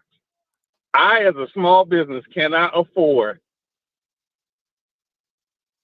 some classic because Fortune 500 companies know the college sports demographic with the most dispensable or the most discretionary spending is historically Black college alumni. Think about that. And ESPN is getting this content for pennies on the dollar. Meanwhile, a little company like me have to spend $10,000 for a 30-second ad. Wow. Think about that for a second. Wow. But that's all I got. Just think about that. Wow. Hey, appreciate the call though, Troy. God almighty. Jesus. Rocky, coming to you. Go ahead, Rocky. Hey, what's up, my brother? What's going on? Hey, I just wanted to get back into what I was saying. What I was saying is sometimes as Black people, we defer competency and then choose loyalty. And that loyalty keeps us perpetually in the same situations and circumstances we've always been in. There's no reason why you try to negotiate a media deal without having a media expert on your side of the table. Come on. You can't do it. You have to have somebody to advocate for you in that regard. And a lot of times, and this ain't no shot at nobody else, but this is just the honesty. In my opinion, weak leadership always prefers loyalty rather than competency, because they want someone who is going to be loyal to them rather than hold them accountable to do their job. And that's what we have, in my opinion, all over. And since we talk about HBCUs, throughout HBCUs, in my opinion, that's what we have. We have a bunch of people who want you to be my guy rather you to be good at your job, whether it be communications or accounting or business, finance, whatever it may be. I want you to be my guy rather than be competent in that area. Hey, Rocky, because there's too many losses. Rocky, what's crazy is somebody just told me today that Quentin Ross had told, I think somebody said they had a conversation with Quentin Ross, the president of Alabama State. He's like, man, that sounds like a really good deal, but I'm loyal to the commissioner. I don't want to go against the commissioner. Like, I'm like, what? I'm like, that doesn't make any sense. Like, because I guess the commissioner got him the job at Alabama State. He got him the AD job, right? But see, it's so much, I don't want to say conflict of interest, because it's not really a conflict of interest. It's just more or less like, who are you serving? The commissioner works for you. Like, I don't, like, why do you have loyalty to a guy who works for you? And then on top of that, the only reason you didn't do a deal to big up your school is because you didn't want to go against the commissioner? Like, what? I'm sorry. Go ahead, Rocky. But Scotty, people sit in churches and be part of organizations that don't serve them all the time just so they can be in proximity to people that they've always been proximity to. That's fair. Again, and this is something that, culturally, we have to break the cycle of, right? And to be honest with you, when you look at what you have to evaluate the commissioner on is he's serving the schools of the SWAC in the best way possible. Has their situation, are they getting the maximum out of their situation? That's what they have to look at. And if that's not the case, then they need to look for new commissioner leadership because they have matter of fact, let's be honest, the SWAC is a premium product, a premium brand in FCS football, right? Yeah. They should be making the most. They should have the biggest deals. They should be getting the most, right? Yeah. And if that's not the case, if your commissioner is not negotiating from that standpoint, then he's misrepresenting y'all as a conference. I would say in this regard, when you talk about brands, there are some group of 5 brands that ain't as big as a SWAC, in my opinion. I agree.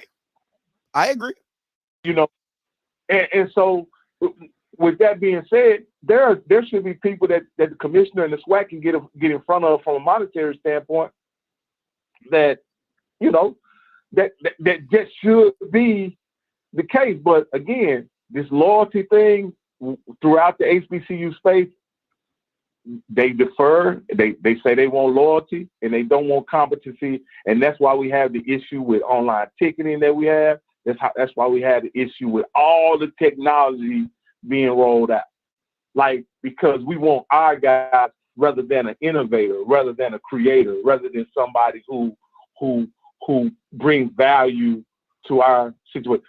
Let's be honest, Scotty. Like, if everything was the way it was supposed to be, you would be brought on somehow in the SWAC media space by the conference because you had the most impactful platform in the space, right? And they should figure out a way to partner and do business with you to just increase the brand of the SWAC and get the conversation going with the SWAC, whether it be because they could bring you on and talk about recruiting, coaching, all these kind of things, but they don't want to do none of that. What they want to do is talk to their guys. And even though their guys are not interested, not informative, they bland as a mayonnaise sandwich. But they continue to give these people platforms, give these people an opportunity to promote the SWAC when they not really growing or creating or being innovative in the area in which they have access, man. That's just the thing that frustrates me, man. The people with the access don't even have to bring nothing of value to the table.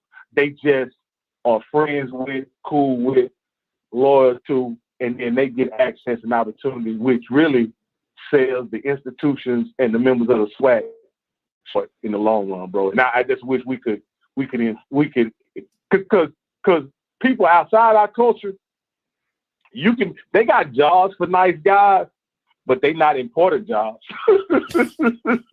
They not the commissioner. Yeah. They not executive jobs. Yeah. They got jobs for nice guys. You know what I mean? They create jobs for nice people all the time, but they're not in pivotal positions that control the growth and the growth of an industry or an organization, man. But hey, man, I'm done, man. Scotty, you're doing a great job as always, my brother. Hey, man, we got to demand excellence. Thank you. From everybody in a leadership position, man. That's what we got to do from here on out, bro. Hey, appreciate you. Yard Talk. Make sure you check out Miss Wright's number one. She said she DM'd you. Let me go back to a comment that I liked. Andre Dixon. He says, I'm conflicted. And Bridges, I see you. I'm gonna come to you, Bridges. He says, I'm conflicted. I really feel like if we want more money in the long run, we have to take our product to the FCS playoffs. I disagree. Listen, more money does not come from the playoffs. Football. Okay. All right. Let me break it down to you like this. What I ask people is, do you care about your football or do you care about money? Because FCS playoffs is only about the quality of football that you play. That's all. That's all the FCS playoffs is about. The quality of football that your program produces. which the same thing can be said if you schedule those teams in the regular season. If you schedule a Montana in the regular season, if you go up to North Dakota in the Dome and play, you can see the quality of your program playing those games in one-offs. I want to be very clear. I'm asking everybody, those rinky-dink bowl games that are not part of the college football playoffs, they make money.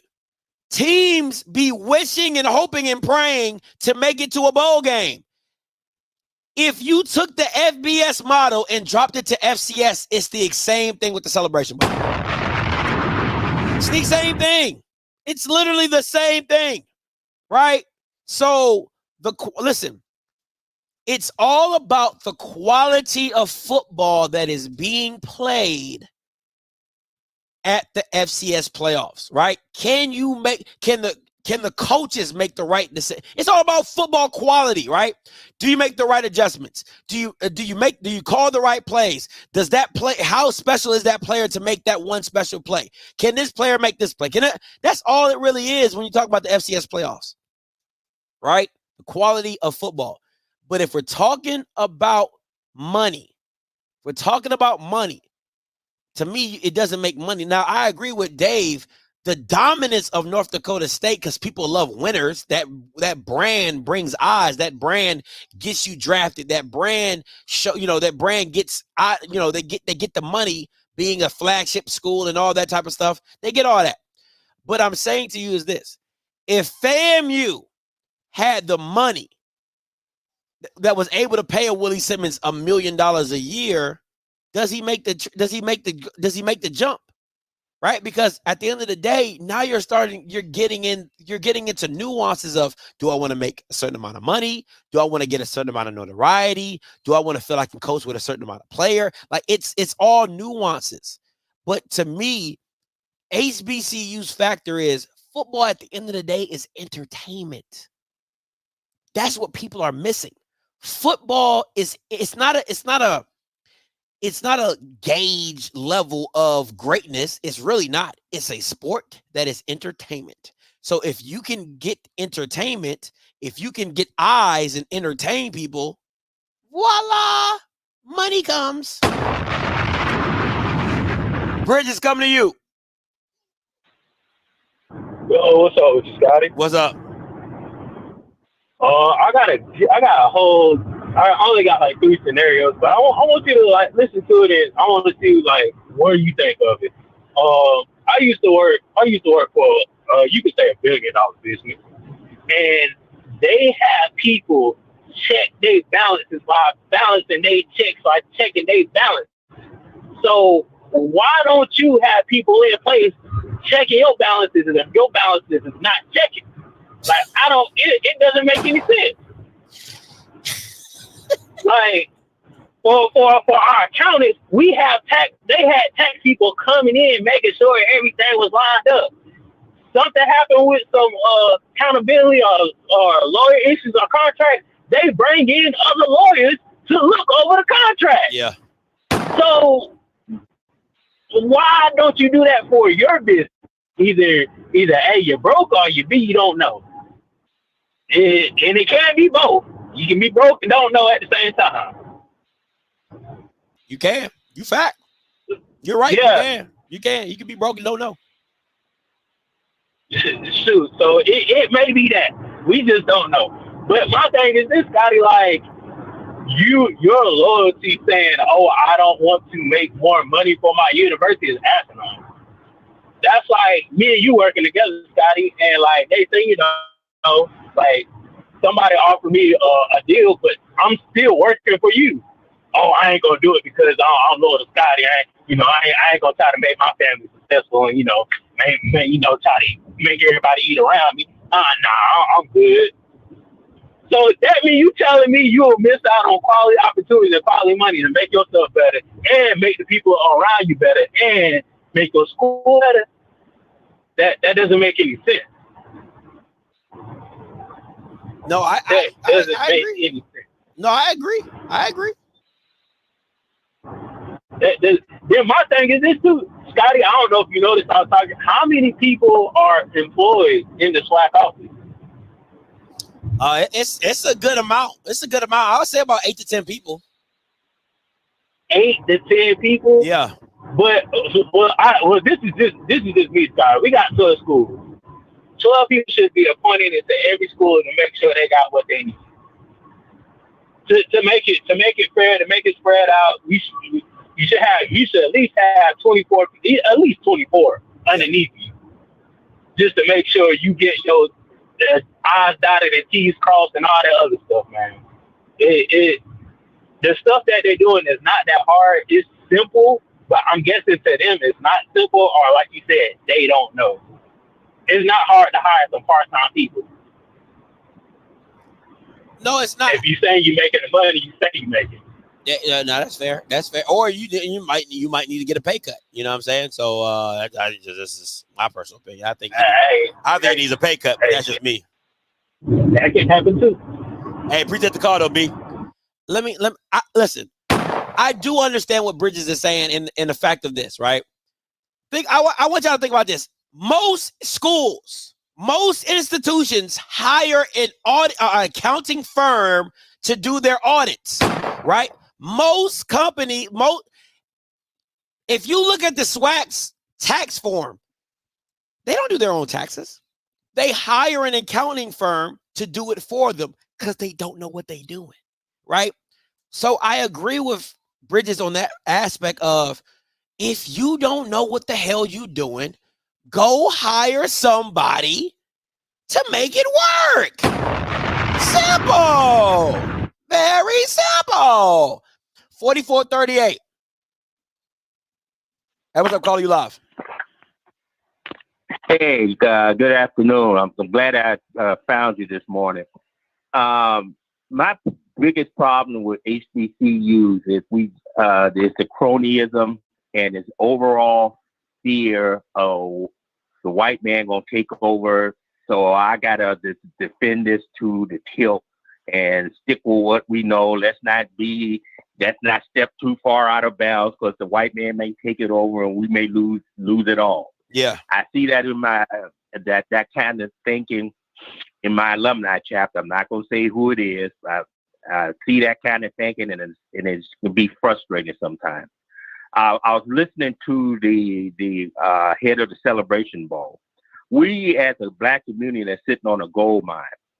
Just imagine what if we could get 10 million television views for the Celebration Bowl and sell out annually the Georgia Dome, which seats 76,000 people. What type of revenue would that generate for the MEAC and SWAC? Okay, hold on. Yeah.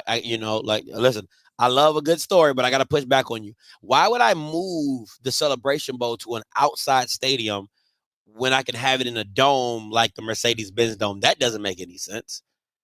No, the dome. I'm sorry. Oh, Keep it at the dome. Okay. Keep it there.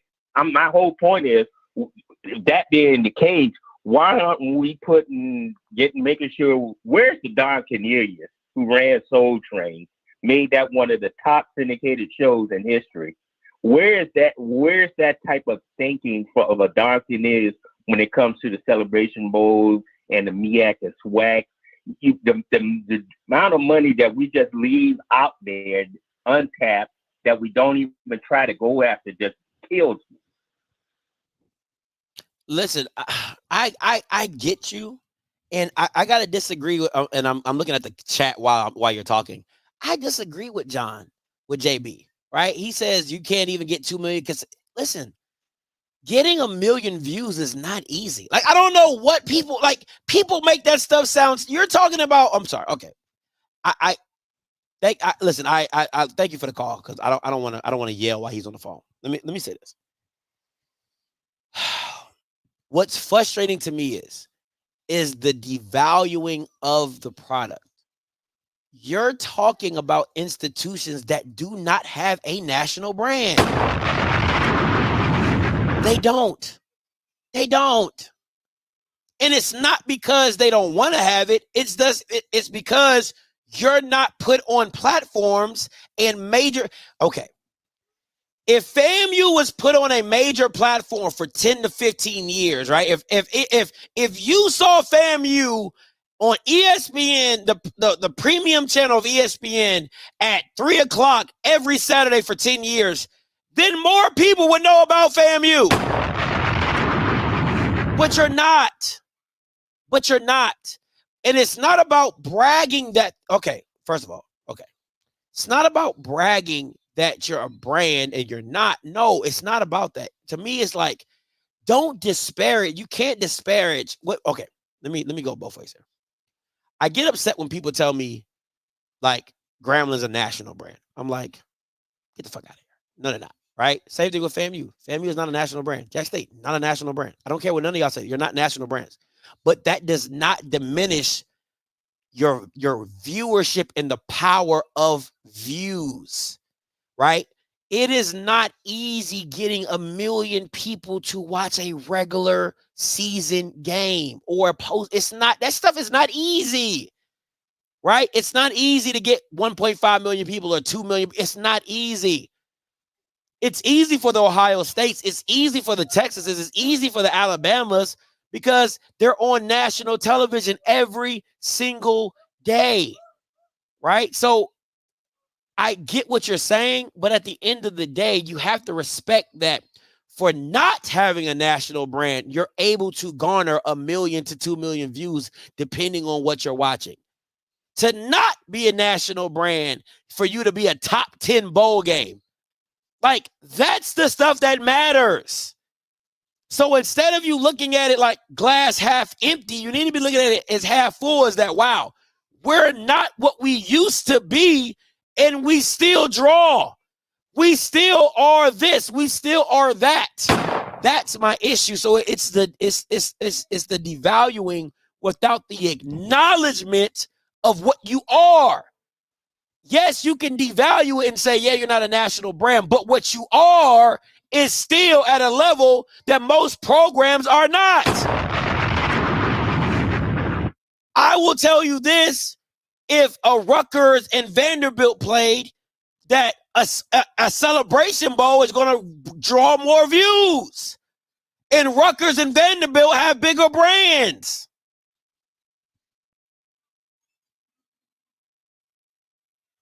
0265 coming to you.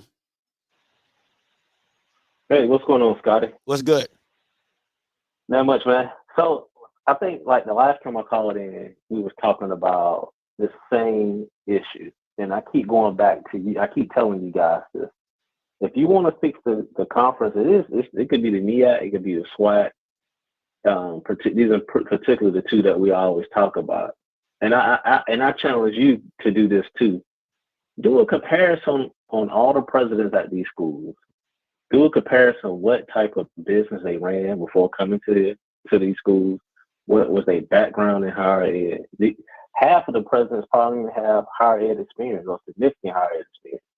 So we're expecting these guys to go into the conference or to run these campuses like multi-million-dollar businesses that they are, and they don't have the experience. I mean, I just hate to just put it out there like that. I'm a component of a HBCU and have worked at many HBCUs, and I could tell you these guys don't know how to run these schools. They don't know how to manage the books. They don't know how to manage the deals. We always undersell ourselves when it comes to deals, but we overtalk the deals because, like I think you guys said before, they worship the SWAC commissioner, but they worship the presidents too. Now, look how we treat these college presidents as if like they don't work for us. Look at the relationship between boards and presidents. I think Rocky says it all the time. A lot of these presidents hire their sorority sisters or their frat brothers to do business with, and I agree with it, and it's true. And that's why our return on investment is null and void with our deals that we're doing at the conferences, particularly with the SWAC and NEAC. Nah, I appreciate the call. Let me say this. Being good is subjective. Like I don't know how many times. Listen, it all depends on what you're comparing it to. If you're comparing HBCU football with high level FCS football, it's talent. if you're comparing talent and facilities. If you're comparing HBCU football to Power 5 football, it's money and talent. That good is subjective because you don't have the most talented players. And if I give you a team that doesn't have if I have a team that's the Monstars and you have a team that has one Monstar, I'm going to beat you. 9 times out of 10, I'm going to beat you. So being good is subjective. It's just you don't have all the talent. Because what old heads would tell you is in the 70s and 80s, when we were getting all the talent, we would beat those schools. So being good is subjective. It's not even about, are you good? It's simply about, hey, are you getting talent? Now, yes, is coaching involved in that? Yes, how you coach it and how you set it up and scheme it up and all that. That's the football nuances. But at the end of the day, is being good is subjective because are you getting top level talent? But that's neither here nor there, right? My thing is this. At the end of the day, I'm going to keep saying this, and I'm going to keep saying it until I'm blue in the face. You guys are rocking with a commissioner who consistently puts you behind the 8 ball, and I just don't understand it. It just doesn't. And this is just a small aspect of it. It's not talking about the SWAC Classic game that almost got Jackson State and the SWAC office hemmed up for a lawsuit on that aspect. It's not even talking about that. We're not talking about, you know what I'm saying, the calculations of distributions, because if we want to talk about that, that's not even in the SWAC bylaw. The SWAC bylaw, if you want, because based off what the commissioner said, the commissioner says is we have a special calculation that determines and divvies up what money. That's not in the SWAC bylaws. The SWAC bylaw says 80% goes to the team and 20% gets divvied out to the schools. That's what that says. That's literally what I can show you in the bylaws. It says 80% of the Celebration Bowl goes to the school that attended, 20% goes to the conference. I mean, I ain't a math major, but I would just think that you just break that up evenly among, you'll take 20% divided by 11, and that's what you get. Is that not how that works? Is that not how that works? It shouldn't be, they got more money because they contribute. That's not what your bylaws say. That's not what your bylaws say. So it doesn't make sense to me. So to me, it's like I'm not understanding how the situation, like, to me, what the presidents and chancellors are seeing in his actions, in his business dealings, to say, hey, why are we in a lawsuit? What is the lawsuit referring to?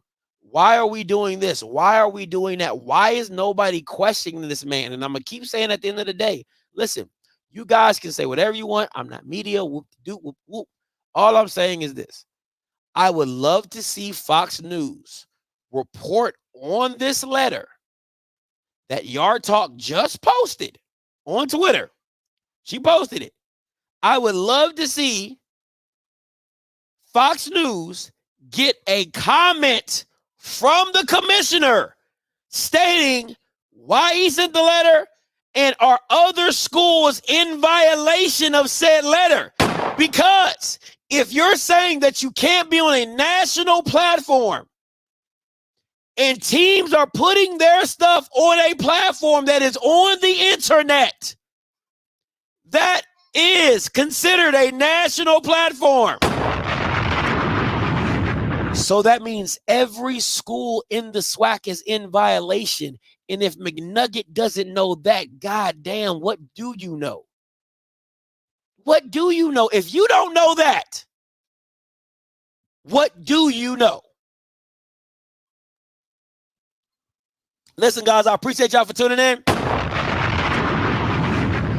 Outspoken will be on Tuesday at 8 o'clock. All right, we're not coming on tonight. Championship game, you already know what it is. Tuesday, 8 o'clock. If you can catch me on Roland Martin Show today at 7:30. All right, I'll be on Roland Martin Show today at 7:30. If you want to catch me over there, to each his own. Listen, until next time, you know what I'm going to do. I'm going to holler. God bless.